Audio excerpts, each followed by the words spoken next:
आज हम लोग पढ़ते हैं अवतार सिंह पास द्वारा रचित कविता सबसे खतरनाक। सबसे खतरनाक कविता में कवि ने समाज में दिन प्रतिदिन होती मानवता के ह्रास व लोगों के अन्याय का विरोध न करके उसे सहन करने जैसी स्थितियों का वर्णन किया है। साथ ही कवि ने बेहतर भविष्य के निर्माण के लिए सपनों के मर जाने और जड़ स्थितियों व परंपराओं को बदलने का प्रयास न करने को सबसे खतरनाक माना है।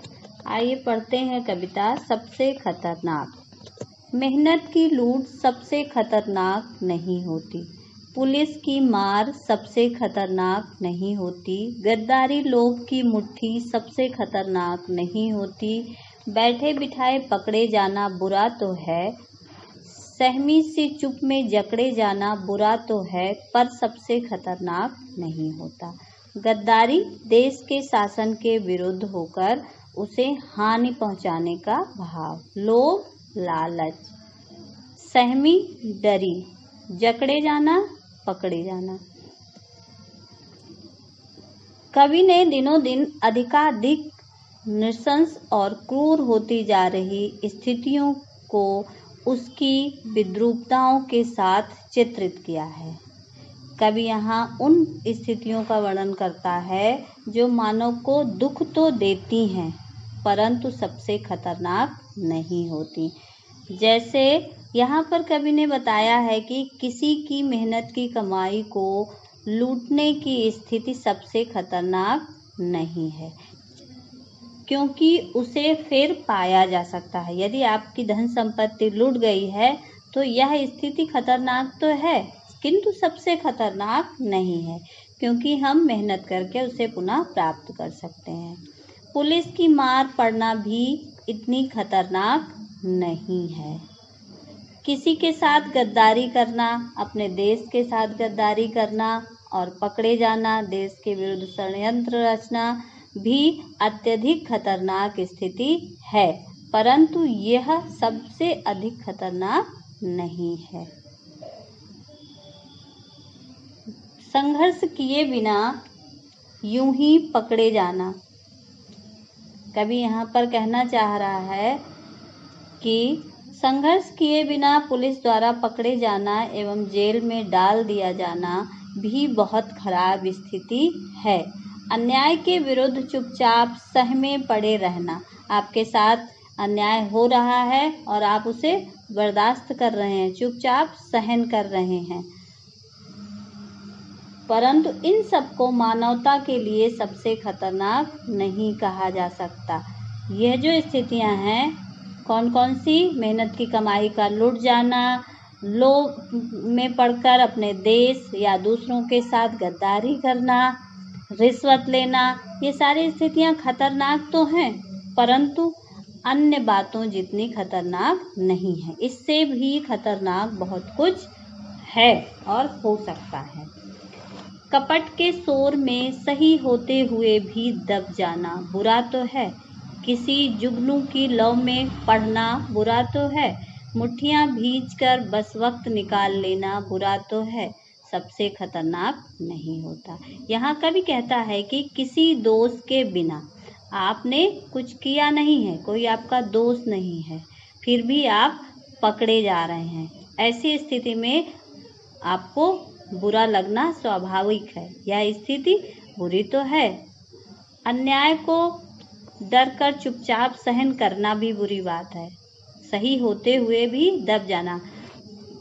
कवि कह रहा है कि आप अपनी जगह पर सही हैं, लेकिन आपके साथ अन्याय हो रहा है और आप उसे चुपचाप बर्दाश्त कर रहे हैं, सहन कर रहे हैं, परंतु यह सबसे खतरनाक स्थिति नहीं है। यह स्थिति खतरनाक तो है लेकिन सबसे खतरनाक नहीं है। कवि कहना चाहता है कि यह बात बुरी एवं खतरनाक है कि चारों ओर छल कपट को देखकर भी व्यक्ति चुप रहे और उसके विरुद्ध आवाज ना उठाए। यह बात भी बहुत बुरी है कि व्यक्ति जुगनू के प्रकाश में पढ़े, अर्थात साधनहीनता की स्थिति में रहे, उसके पास किसी प्रकार का कोई साधन ना हो। जुगनू के प्रकाश में पढ़ना संभव नहीं है, लेकिन व्यक्ति ऐसा कर रहा है। यह संकेत कर रहा है कि व्यक्ति के जीवन में इतना संघर्ष है कि वह साधनहीनता का शिकार है। यह सब बुरी बात है कि व्यक्ति अन्याय के विरोध में संघर्ष करना चाहे किंतु कुछ कर ना सके, केवल अपनी मुट्ठियां भींचता रहे, अर्थात वह ये सब जो गलत बातें हैं उन्हें सिर्फ बर्दाश्त करता रहे। लेकिन इससे भी बुरी और खतरनाक स्थिति और है जिसके परिणाम दूरगामी हैं, जो बहुत खतरनाक है। और ऐसी स्थिति में व्यक्ति सिर्फ मुट्ठियां भींचकर समय निकालता है, अर्थात वह सोचता है किसी भी तरह यह समय कट जाए। यहाँ इन पंक्तियों में सबसे खतरनाक नहीं होती तथा बुरा तो है कि आवृत्ति से परिस्थितियों की भयावहता का पता चलता है। सहमी सी चुप में उपमा अलंकार है, बैठे बिठाए में अनुप्रास अलंकार है। साधनहीनता के लिए जुगनू की लौ नया प्रयोग किया है कवि ने। गद्दारी लोभ की मुट्ठी में भी नया प्रयोग है। कथन में जोश, आवेश व मौलिकता है। सबसे खतरनाक होता है मुर्दा शांति से भर जाना, ना होना तड़प का सब सहन कर जाना, घर से निकलना काम पर और काम से लौटकर घर आना। मुर्दा शांति निष्क्रियता, प्रतिरोध विहीनता की स्थिति, तड़प बेचैनी, सपनों का मरना, इच्छाओं का नष्ट होना। कवि कहता है कि सबसे खतरनाक स्थिति वह है जब व्यक्ति जीवन के उल्लास व उमंग से मुंह मोड़कर निराशा व अवसाद से घिरकर सन्नाटे में जीने का अभ्यस्त हो जाता है। मुर्दा शांति से भर जाता है, अर्थात मुर्दों की तरह उसका जीवन हो जाता है, जिसमें किसी प्रकार का कोई उल्लास नहीं रह जाता है। उसके अंदर कभी ना समाप्त होने वाली शांति छा जाती है। वह मूक दर्शक बनकर सब कुछ चुपचाप सहन करता है, ढर्रे पर आधारित जीवन जीने लगता है। वह घर से काम पर चला जाता है और काम समाप्त करके घर लौट आता है। उसके जीवन का मशीनीकरण हो जाता है, उसके सभी सपने मर जाते हैं। सबसे खतरनाक होता है हमारे सपनों का मर जाना। कवि कह रहा है सबसे खतरनाक स्थिति है जब हमारे सपने समाप्त हो जाएं, हमारे सपने मर जाएं, अर्थात हम सपने देखना बंद कर दें। हम किसी प्रकार का कुछ नया सोचना विचारना बिल्कुल बंद कर दें, जीवन में कोई नयापन रह ही नहीं जाए, व्यक्ति की सारी इच्छाएं समाप्त हो जाएं। ये परिस्थितियां अत्यंत खतरनाक होती हैं। आपकी कलाई पर चलती हुई भी जो आपकी निगाह में रुकी होती है। कवि कह रहा है कि सबसे खतरनाक वह घड़ी होती है जो आपकी कलाई पर चलती हुई भी आपकी निगाह में रुकी होती है। कवि कहता है कि सबसे खतरनाक दृष्टि वह है जो अपनी कलाई पर बंधी घड़ी को सामने चलता देखकर सोचे कि जीवन स्थिर है। दूसरे शब्दों में कवि कहना चाह रहा है यहाँ पर कि मनुष्य नित्य हो रहे परिवर्तनों के अनुसार स्वयं को नहीं बदलता और ना ही स्वयं को बदलना चाहता है। यह जो स्थिति है यह सबसे खतरनाक है, इससे खतरनाक और कुछ भी नहीं है। यहाँ कवि जीवन में आशा व समयानुसार परिवर्तन की मांग करता है। घड़ी में यहाँ पर श्लेष अलंकार है, सपनों का मर जाना में लाक्षणिकता है। अनुप्रास अलंकार का भी यहाँ पर प्रयोग हुआ है। मुर्दा शांति से भाव स्पष्ट हो गया है। खड़ी बोली का यहाँ पर प्रयोग किया गया है। सबसे खतरनाक वह आँख होती है जो सब कुछ देखती हुई भी जमी बर्फ होती है, जिसकी नज़र दुनिया को मोहब्बत से चूमना भूल जाती है, जो चीज़ों से उठती अंधेपन की भाप पर धुलक जाती है, जो रोज़मर्रा के क्रम को पीती हुई एक लक्ष्यहीन दोहराव के उलटफेर में खो जाती है। जमी बर्फ संवेदन शून्यता, दुनिया, संसार, मोहब्बत, प्रेम, रोजमर्रा, दैनिक कार्य, उलटफेर, चक्कर, दोहराव, दोहराना। यहाँ कवि कहना चाहता है कि सामाजिक विद्रूपताओं का विरोध न करना ही सबसे खतरनाक स्थिति है। वह कहता है कि वह आंख बहुत खतरनाक होती है, सबसे खतरनाक होती है, जो अपने सामने हो रहे अन्याय को संवेदन शून्य होकर वैसे देखती रहती है जैसे वह जमी बर्फ हो, उस पर किसी प्रकार का कोई परिवर्तन नहीं होता, कोई फर्क नहीं पड़ता, जिसकी नज़र इस संसार को प्यार से चूमना भूल जाती है। अर्थात यहाँ पर कवि कहना चाहता है कि जिस नज़र से प्रेम व सौंदर्य की भावना समाप्त हो जाती है और हर वस्तु को घृणा से देखती है, वह नज़र खतरनाक हो जाती है। ऐसी नज़र वस्तु के स्वार्थ के लोभ में अंधी हो जाती है तथा उसे पाने के लिए लालायित हो उठती है।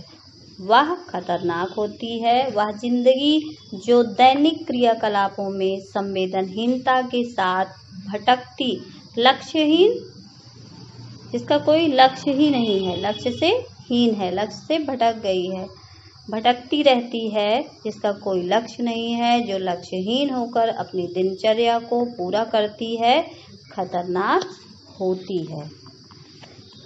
कवि संवेदन शून्यता पर यहाँ गहरा व्यंग कर रहा है। जमी बर्फ, मोहब्बत से चूमना, अंधेपन की भाप, रोजमर्रा के क्रम को पीती आदि नए भाषिक प्रयोग यहाँ पर किए गए हैं। अंधेपन की भाप में रूपक अलंकार का प्रयोग कवि ने यहाँ पर किया है। सबसे खतरनाक वह चांद होता है जो हर हत्याकांड के बाद वीरान हुए आंगन में चढ़ता है, पर आपकी आंखों को मिर्चों की तरह नहीं गड़ता। यहाँ कवि कहना चाहता है कि अपराधीकरण के बारे में हमें बताना चाहता है कि वह चांद सबसे खतरनाक है जो हत्याकांड के बाद उन आंगनों में चढ़ता है जो वीरान हो गए हैं। चांद सौंदर्य और शांति का परिचायक है, परंतु हत्याकांडों का चश्मदीद गवाह भी है। ऐसे चांद की चांदनी लोगों की आंखों में मिर्च की तरह नहीं गड़ती है, इसके विपरीत लोग शांति महसूस करते हैं। कवि यहाँ पर कहना चाह रहा है कि वह चांद सबसे खतरनाक है जो हत्याकांड अर्थात अन्याय को देखने के बाद भी उन आंगनों में चढ़ता है जो वीरान हो गए हैं, अर्थात अत्याचार देखने के उपरांत भी विरोध न करने को सबसे खतरनाक यहाँ पर कवि ने बताया है। चांद सौंदर्य एवं शांति का प्रतीक है, परंतु हत्याकांड का चश्मदीद गवाह है। फिर भी लोगों को चांद की चांदनी मिर्च की तरह नहीं गड़ती, नहीं चुभती। इसके लिए कवि ने यहाँ पर लोगों पर व्यंग किया। सबसे खतरनाक वह गीत होता है आपके कानों तक पहुँचने के लिए जो मरसिए पढ़ता है, आतंकित लोगों के दरवाजे पर जो गुंडों की तरह अकड़ता है। मरसिए पढ़ता है करुण रस की कविता जो किसी व्यक्ति की मृत्यु पर पढ़ी जाती है। कवि के अनुसार वह गीत सबसे खतरनाक होता है जो व्यक्ति में उत्साह की जगह भय पैदा करता है। कवि कहता है सबसे खतरनाक ऐसे गीत होते हैं जो आपका ध्यान खींचने के लिए करुणा भरे स्वर व्यक्त करते हैं, अर्थात जो व्यक्ति में उत्साह का संचार न करने के बजाय उसमें भय उत्पन्न करते हैं, जो डरे हुए लोगों को गुंडों की भांति और अधिक धमकाते हैं, उन्हें लज्जित करते हैं, चिढ़ाते हैं तथा भयभीत करते हैं। यहाँ कवि का आशय यह है कि गीतकार का दायित्व बनता है कि वह डरे हुए लोगों को सहारा दे और प्रेरणा दे, उसकी बजाय उन्हें रुलाना या डराना दोनों ही निंदनीय है। सबसे खतरनाक वह रात होती है जो जिंदा रूह के आसमानों पर ढलती है, जिसमें सिर्फ उल्लू बोलते और हुआ हुआ करते गीदड़ हमेशा के अंधेरे बंद दरवाजों चौगाठों पर चिपक जाते हैं। रूह, आत्मा, चौगाठों, चौखट।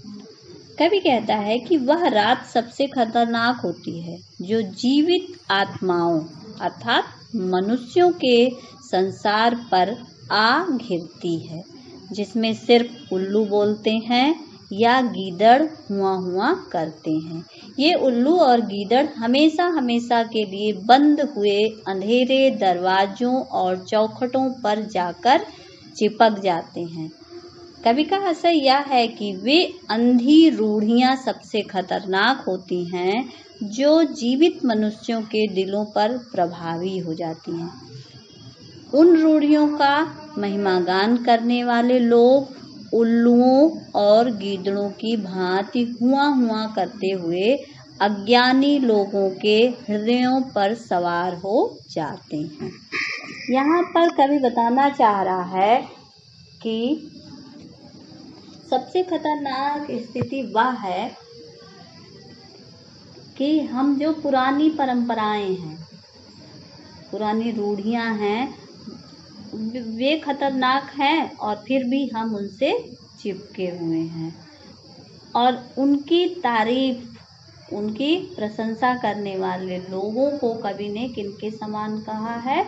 उल्लुओं और गीदड़ों की तरह कहा है। और ऐसे लोग जो रूढ़ियों को की तारीफ करते हैं, अंधी रूढ़ियों को आगे बढ़ाने के लिए उसका समर्थन करते हैं, ऐसे अज्ञानी लोगों के हृदय पर सवार हो जाते हैं। जो ऐसे लोग हैं, जो अज्ञानी लोग हैं, वे उनकी बातों में आ जाते हैं।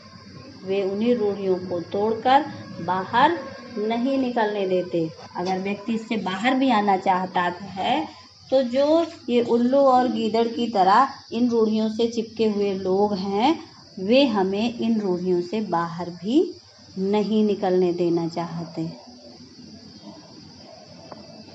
कवि ने संवेदनहीनता व निराशा को खतरनाक बताया है। गुंडे की तरह अकड़ता है, उल्लू बोलते और हुआ बिंब सार्थक व सजीव है। गीत का मानवीकरण किया गया है। मिर्चों की तरह, गुंडों की तरह में उपमा अलंकार है।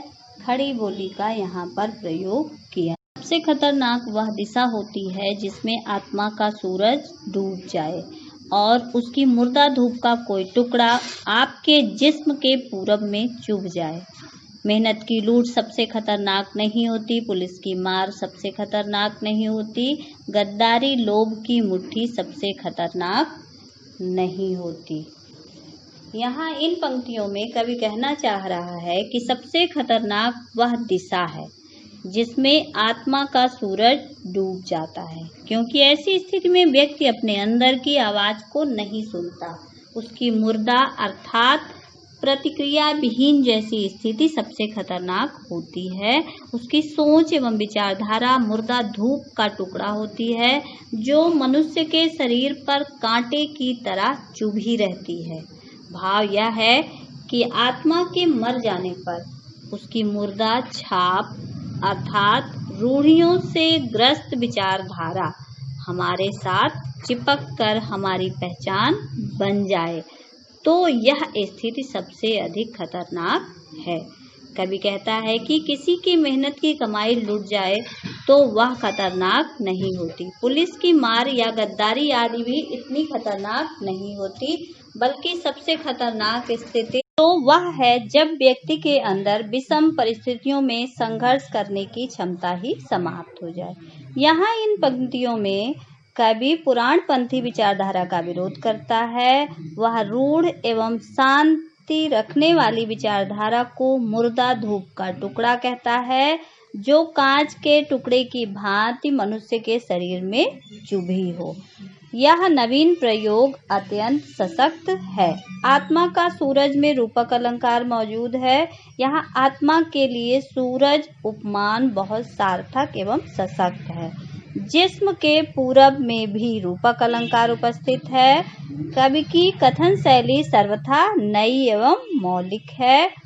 प्रस्तुत काव्यांश में उर्दू शब्दों खतरनाक, मुर्दा, जिस्म का प्रयोग उल्लेखनीय है।